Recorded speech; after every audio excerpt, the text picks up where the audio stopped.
Hello, lovelies. It's a beautiful day here in Kansas where I'm staying and where we'll be reading. And I see green grass and dandelions and trees budding and birds flying. I hope you're having a lovely day where you are. And today, Grandma reads Bear Says Thanks. This is a book that Ender and Kelvin, my sweet grandsons, have asked for because they have this book and they would like to hear it read aloud on Grandma Reads. It's written by Karma Wilson and it's illustrated by Jane Chapman. Illustration, remember, is the pictures, and we love the pictures in this book.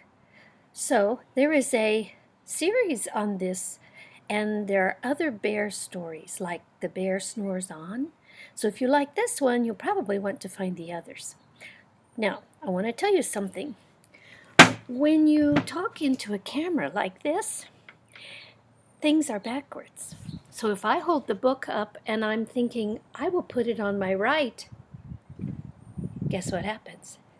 It goes on the left the way you see it. So if I put it on my left, it goes on the right as you see it. So if I get it mixed up and end up doing the wrong things with the pictures, just remember I'm having to figure out left and right in a backwards way. Bear says thanks.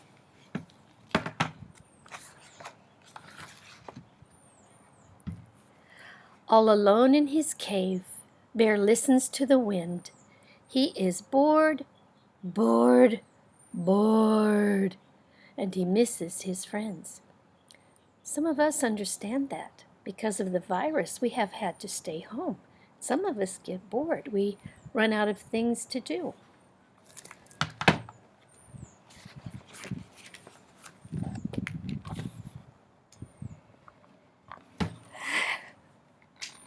I could make a big dinner, a feast I could share. But he looks through his cupboard, and the cupboard is bare. It's a different kind of bare. It means nothing is on the shelves.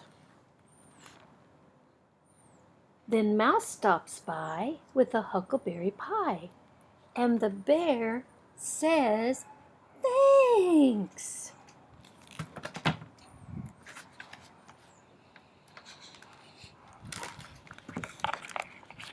Let's see. Bear says, "Goodness me, a delectable pie." "But I have made nothing," he adds with a sigh.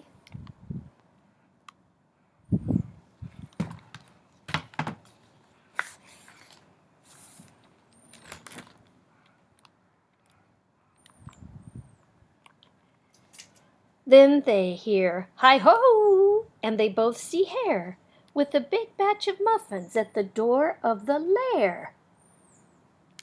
A lair is a little house for an animal, like in the rocks or the side of the hill. Bear lives in a lair.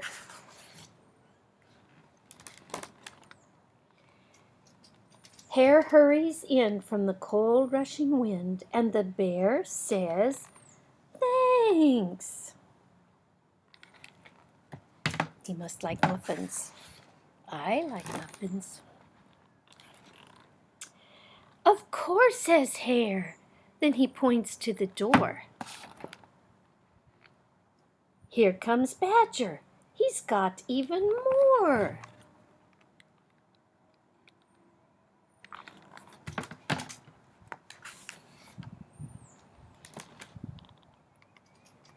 "Brrr," says Badger as he tromps inside. He sets down his pole and he smiles real wide. "I'm back from a stroll at the old fishing hole." And the bear says, "Thanks."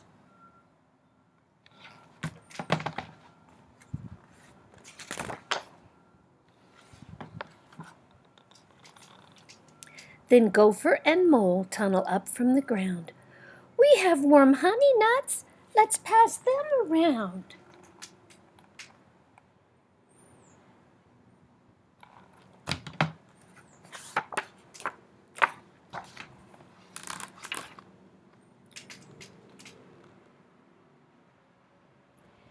There's a flap and a flitter and a flurry in the den, when in flutters owl with raven and wren. We have pears from the tree, and herbs to brew tea. Did they say tea? One moment. Look what I have.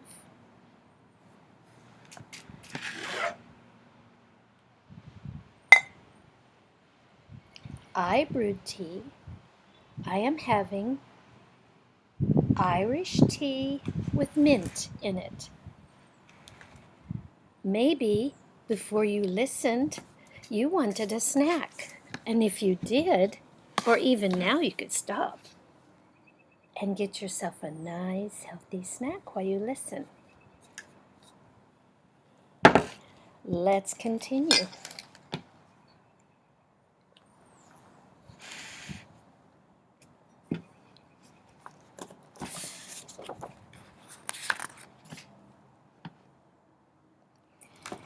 And the bear says, "Wait! Wait, what for?"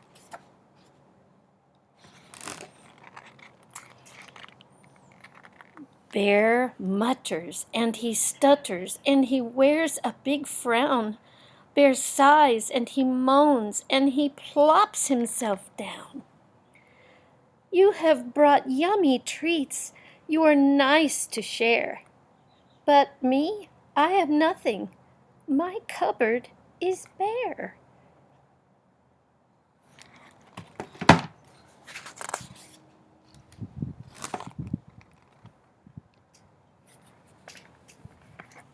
Mouse squeaks, "Don't fret.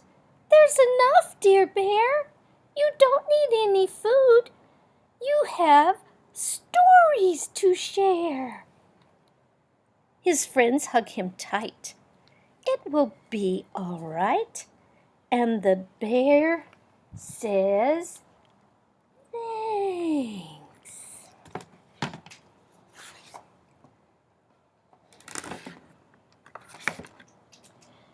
They lay out their feast on a quilt on the ground, and the bear takes a seat while his friends gather round.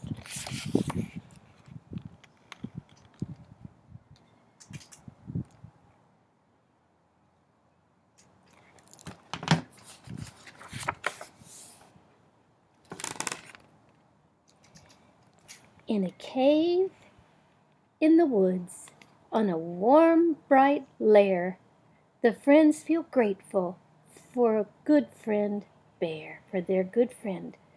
They pass around platters, they tweet and they chatter.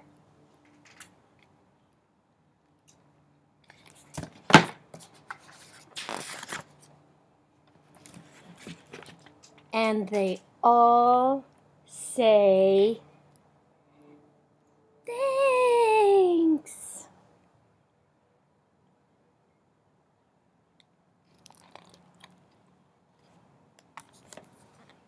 I like this. I'll bet your mom and dad tell you to say thanks when somebody gives you something. Right now, in this time of having to stay home and not go places we want to go and do things we want to do, let's look for ways to say thanks. You might get a piece of paper and start every day putting down on your piece of paper something that you can say thanks for. You can go outside and see the beautiful world God made, and you can say, "Thanks, God." And when mom cooks you a good meal and always has lunch ready and always has supper for you, and daddy too, when he grills or does work with mommy on the meal, you can say, "Thanks, Dad. Thanks, Mom. Thank you for always taking care of us." And if your brother or sister helps you in some way, you can say, "Thanks. I appreciate that." It says in the Bible that every good and perfect gift comes from above, from the Father. Our Heavenly Father looks out for us. So let's say, thanks, God.